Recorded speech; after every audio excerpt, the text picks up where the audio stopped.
Hi everyone, it's Cass. Welcome back to my channel, whatcassread. Welcome back to my car. I posted, I think the order is going to be a little bit different, but I posted like a week ago or so the video of my year of mood reading, why I'm not doing any TBRs for 2023. And I was in the same exact car scenario, still here, still killing time and filming videos. That's what we're doing today. I basically have like an hour to kill in between meetings, and I didn't want to drive and fight traffic and sit in my office for 20 minutes before this meeting. So that's why we're here. And this week was crazy with work. So this was the time that I had. This is the time that I have been given to be able to film videos. So I thought I'd do something fun and lighthearted, and one that I haven't done before, which is I want to talk about some of my favorite romance tropes that I've discovered so far. I am a newly minted romance reader. I'm in my romance era right now. I have been discovering some books that just as soon as I see that this trope is in there, it's gonna get a 5-star read from me. One of them is like the top one to rule them all. This is the trope that I love the most. So let's just go ahead and get started with it, and I'll tell you some of the books that I have encountered with this trope that made me absolutely love it. My very, very, very favorite trope right now, and probably will be for all of time, is going to be the childhood best friends to lovers trope. Oh, is there nothing more swoony and sweepingly romantic than having two young children grow up, always having this connection and always knowing in their heart of hearts that they love the other one, and it comes into fruition in their adulthood? Is there nothing better? Is there nothing better? So 3 romance books that I gave 5 stars to each of these. And a lot of it had to do with the fact that this trope was in there. So these 3 are actually all historical romance novels.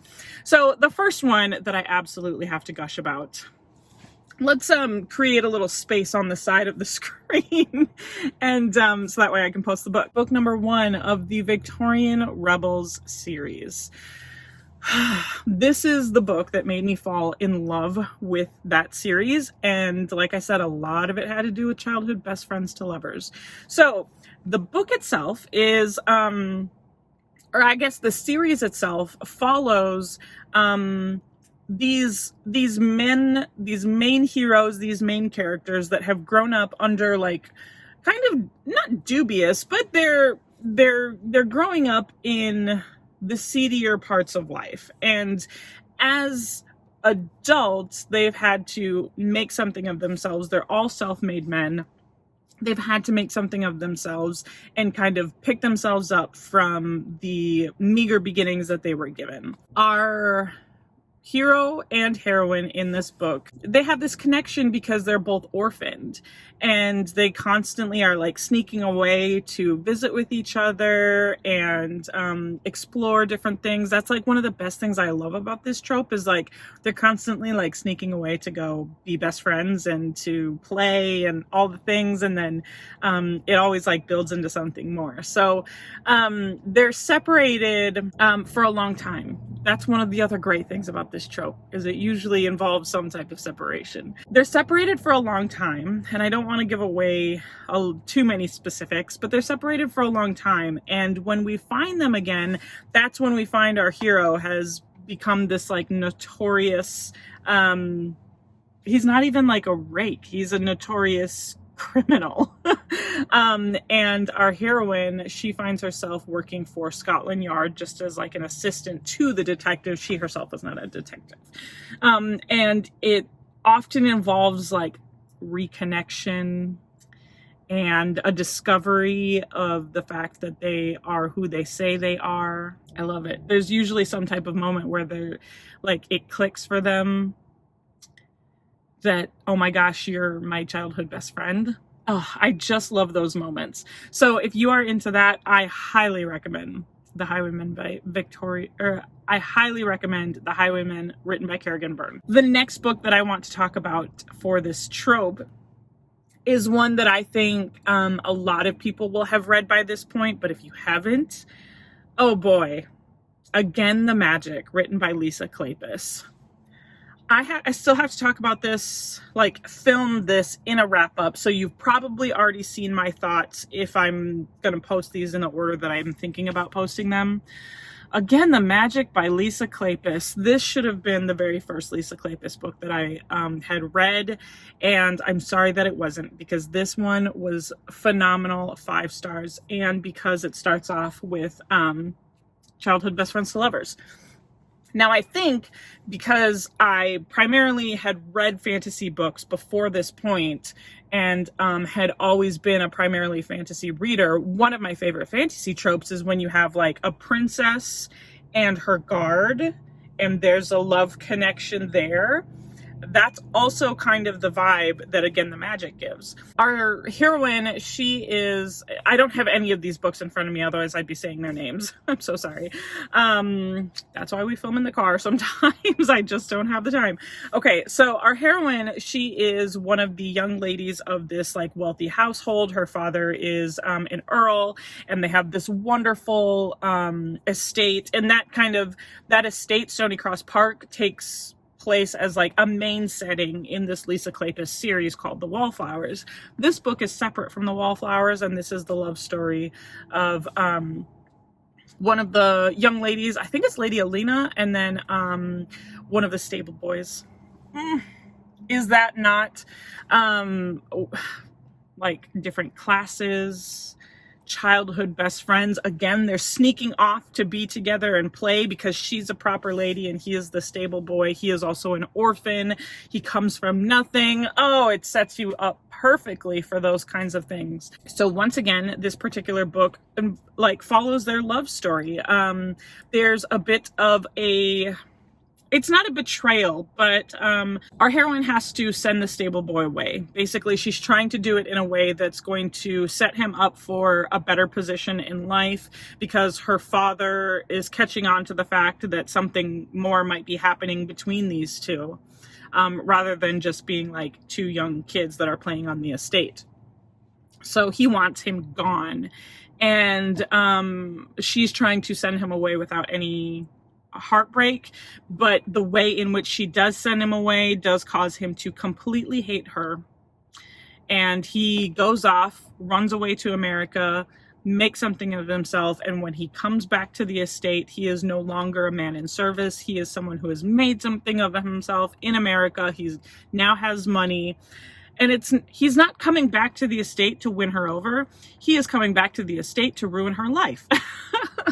And the story just takes place from there. It was incredibly sweet and sensual at moments. It wasn't very lighthearted at all. It was incredibly emotion packed. And this has been my favorite Lisa Kleypas book so far. This should have been the very first Lisa Kleypas book that I read. Oh, it was so wonderful. So that was a 5 out of 5 star read. All right. And then the next childhood best friends to lovers, this was a trilogy of books that I actually read, and it's been pretty life-changing. She Tempts the Duke, written by Lorraine Heath. This is book number 1 of the Lost Lords of Pembroke trilogy, and it has become one of my new favorite trilogies in historical romance. I find this trilogy is going to be very, very hard to top for me. So the Lost Lords of Pembroke follows the young Pembroke lords. Their father has died, and they're suspecting that it wasn't just like a natural fall from his horse that the uncle said it was. They're pretty confident that their uncle has killed their father, but they have no way to prove it. Now, they're very, very young, and their uncle, of course, is this dubious person, and he wants the dukedom for himself, but there's 3 heirs in the way, so he locks them all into a tower, and he is planning on killing them, and so that way he can take over the dukedom himself.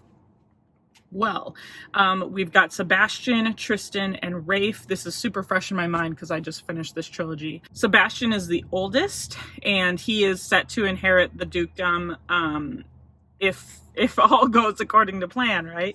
And their young childhood best friend, she lives in the estate next to theirs, and she's been playing with all 3 of them, but she has such a special connection with Sebastian. She actually overhears the plot that her uncle does say that he's trying to send someone up to the tower to kill the three young lords, and she manages to get up there and sets them free, thereby saving their lives. They all decide to go into hiding. All the three young lords decide to go into hiding, and that's basically what the trilogy is about. That's why they're the Lost Lords. Because if they can grow up, become stronger, become men with more power, they can claim what is rightfully theirs and take out their uncle once and for all. But of course that means leaving their best friend Mary behind. And Sebastian and Mary have shared a few kisses because they're young and they were each other's first kisses. And it's the story of the young lords coming back to claim what is theirs, and Mary is there experiencing her first London season. And she is there to back them up in their quest to reclaim their birthright. What a great series. What a great example of this trope. So I feel like that is a historical romance series that potentially not a lot of people have been reading, unlike, again, The Magic. So if you're looking for something that hasn't really been talked about, I would really, really recommend Lorraine Heath's The Lost Lords of Pembroke's, the entire trilogy. So good. Okay, how much time do I have left? Oh, okay. I will stop that video here because now I've killed enough time and I have to get to my meeting. But thank you so much for joining me. If you are also someone who loves the childhood best friends to lovers trope, please let me know in the comment section below and give me any recommendations if you have some other than these three, or have you read these three, and let me know what you think about that in the comment section below. If you have made it this far, for the emoji, let's just leave a star emoji for, like, again, The Magic, and they have a little wishing well scene, so I don't think there's wishing well emojis, but go ahead and put a star emoji because I think that'll be cute. And let me know if there are other romance tropes videos that you'd like me to film as well, and I will see if I have any recommendations for you. Follow me on social media if you would like. I'm on Twitter and Instagram. It's at whatcassread, the same as this channel, so it should be super easy for you to find. And then, of course, you know how these videos end. I'll talk to you later. Bye.